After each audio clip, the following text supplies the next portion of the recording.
Welcome back. You're still watching The Globe. Now, the South African Health Products Regulatory Authority, SAHPRA, has allayed fears around the safety of COVID-19 vaccines.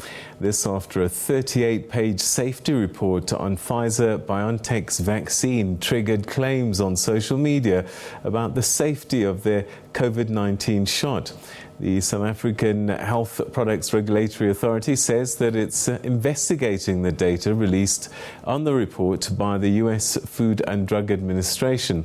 The report by the FDA indicates that COVID-19 Pfizer vaccine has over 1,200 side effects that were not disclosed to the public. Until last week, SAHPRA on Tuesday gave an overview of its mechanisms in place to continue monitoring health products, particularly coronavirus vaccines, once it's been approved and rolled out for commercial use.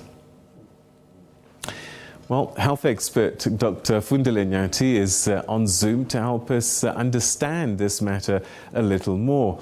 Dr. Nyati, more than 1,000 side effects not disclosed. Please make sense of it all, because I've been jabbed twice already.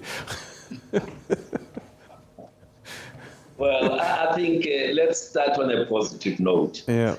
In the South African context, and the positive note is that SAHPRA being the regulator that we have here in South Africa, that is, responsible for ensuring that whatever that is given as a tablet or an injection, is actually safe for use. The benefits outweigh any risks. So it was good of SAHPRA to actually come out and try to allay the fears of the people of South Africa about, what they have just been reading about on social media.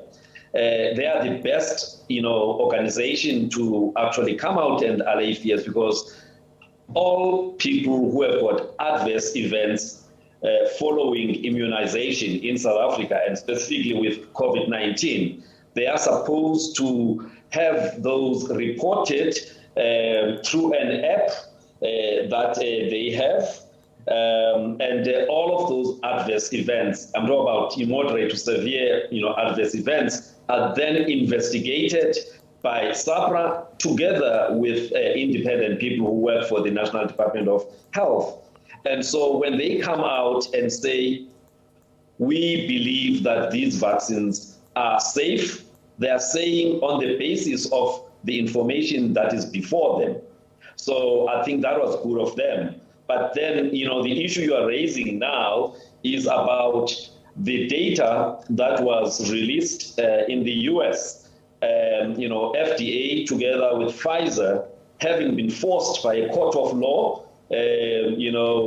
some organization in the US, they went to court under the Access to Freedom Act, Access to Freedom of Information Act. Yeah. To say we want to know what info was there when these guys were applying, to get the authorization, and what info has been collected, in the first few months of the use of this vaccine. Initially, that was opposed by FDA and Pfizer, but they lost in court, and therefore on the 8th of March, they then had to, dump that information for the public to be able to see. Now, the problem with doing that is that people who do not understand the context and also, how many people have been vaccinated, they just see a list of 1,291 adverse events, and they're basically saying there are so many of these adverse events. And clearly, we were not meant to know about it if these people hadn't gone to court. What were they hiding? But I think it's very important for people to understand that that 1,291, it's adverse events out of millions, millions of people, especially in the US and in Europe, who have been taking this vaccine, including us here. And so really it's important to contextualize and not just look at the line items. All right. Talking about contextualizing, because we don't want to panic people, typically the number of adverse events that have happened here may have also happened to other drugs that we take on a regular basis, and that they were never published, again, because they were adverse events rather than profound side effects? Well, look, people tend to use side effects and adverse events, interchangeably. But really, when you talk adverse events, you're really talking of detrimental health events that happen after one has been, given a vaccine. And those may or may not be directly related. So the issue of, a causal link between the vaccine and that adverse event, therefore needs to be investigated. But, to an untrained eye, if somebody had a vaccine 2 days ago and they get a heart attack today, immediately they think that heart attack is as a result of the vaccine that they took.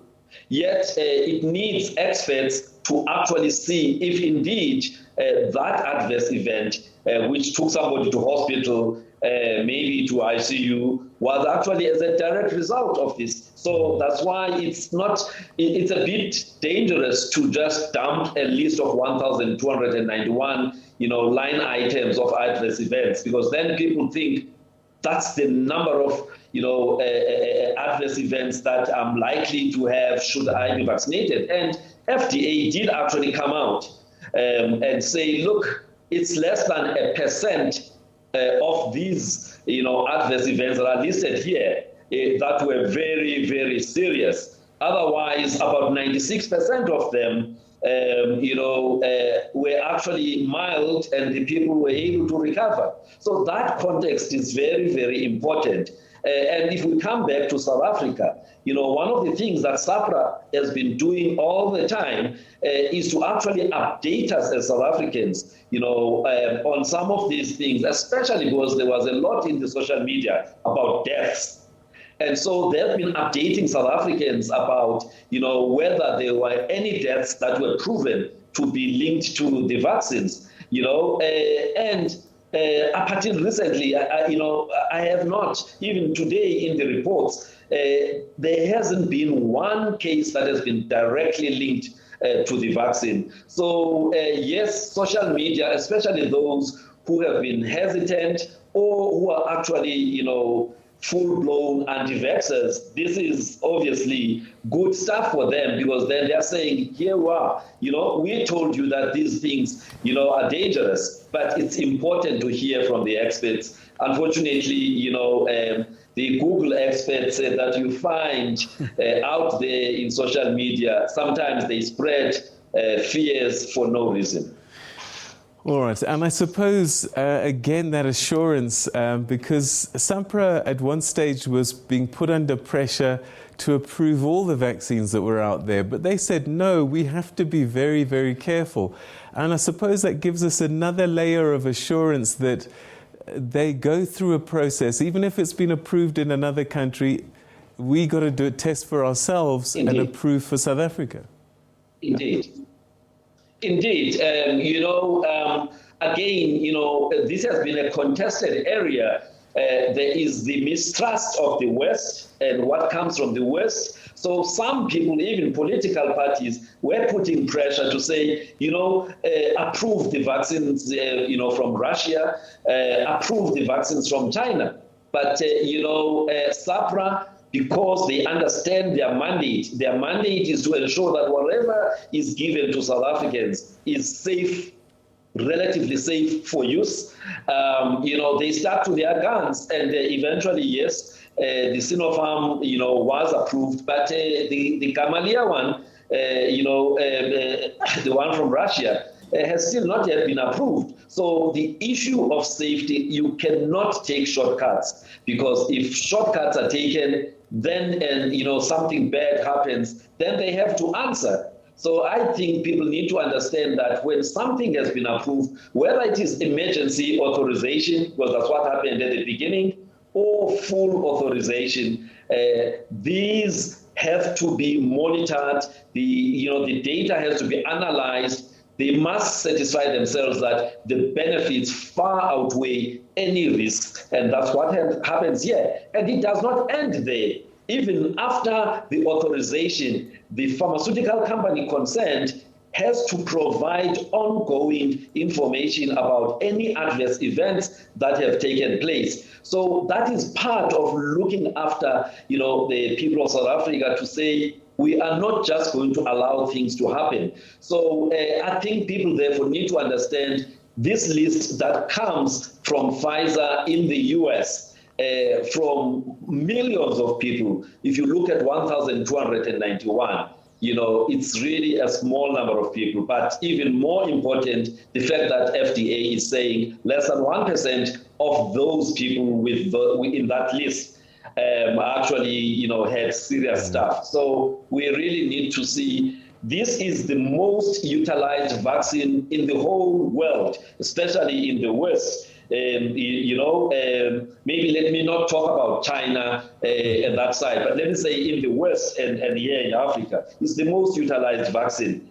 And, the benefits in terms of protecting people from severe disease and death, it's proven. There were very few people who had anything major from Omicron because of the effectiveness of this vaccine, and obviously the fact that Omicron itself was not as deadly as the other ones for those people who've been vaccinated. Obviously, for those who are unvaccinated, it's been a pandemic of the unvaccinated. That is, more people who got hospitalized and died in the fourth wave were actually those who were not vaccinated. All right, Dr. Nyati, I've run out of time and I'm going to get into trouble, but I have to ask you this question because it's doing the rounds a lot on social media. And it's COVID-19 vaccines and myocarditis and pericarditis, these heart issues. What is the story? Well, look, I think when it comes to Pfizer vaccines specifically, the earliest reports were that of, inflammation of the muscle of the heart, that is myocarditis, and inflammation of the covering of the heart, which is called the pericarditis. It was found amongst young men in Israel. And based on that, then everybody was on the lookout, and more of those kind of cases were also picked up, in the U.S. Army amongst the young recruits. So yes, it is a known side effect, but the good thing is those people, after a few days of being admitted, they were able to come out of hospital without, any problems. So it tends to be associated more with younger men, I'll say under 20s, but it's not a very common, it's a very rare side effect. And just like, the issue of clotting that was associated with the J&J vaccine, it's a very, very rare side effect. So once again, one needs to look at the risk and the benefits. So yes, it is a known adverse effect, but luckily it has not killed anyone, and most people who have, in fact, all of the people who were admitted with that are reported to have recovered. Dr. Nyati, always good talking to you. Thank you so much indeed for giving us some context to this debate. Thank you so much for your time. Thank you very much. Bye. Okay. That's a health expert, Dr. Fundile Nyati, speaking to us there. Go and get vaccinated. Don't mess about with this thing. People who are being hospitalized, people who are falling ill severely are mostly people that are not being vaccinated. Your life is in your hands. We take a break.